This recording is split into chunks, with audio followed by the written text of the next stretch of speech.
One of the comfiest shirt na nabili ko dito sa online shop is etong silk type na polo shirt. Tingnan yan, no? Diba? Black coloration yung binili ko, guys. Available to into 22 different colors. Available ang shirt na to hanggang 5XL. Pero wait, check nyo muna. Ang size ko is 2XL. Body size ko, 2XL, guys. 5'6 ako, 90 kilograms. Ang suot-suot ko is 4XL. Yes, mahaba siya, given the fact na since 4XL nga siya.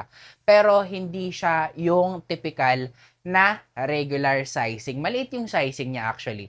4XL yung suot-suot ko. Nakadalawang trial ako nung bumili ako ng shirt na to. Bumili ako ng 3XL neto. Sakto lang siya pero sobrang fit niya sa akin.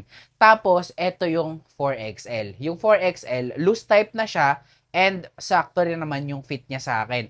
So, tingin ko guys, yung 5XL neto, kakasya siya dun sa may mga size or body size na 3XL. So, take note ha, kapag bibili kayo neto, kung katulad ko kayo na 5'6 na may range weight na 90 siguro to 95, 4XL yung bilhin natin. Tapos, kung ang body size nyo 3XL, you may consider buying the size 5XL. Kahit pa paano malaki naman, pwede natin siyang i-tuck in. Kung sakasakali, gusto niyo siyang naka-tuck in, pwede yan. So kung naghahanap kayo ng ganitong klaseng shirt, you may consider buying this one. All you have to do is to click the link, hanap ka dyan ng size siya kulay, tapos check out nyo to.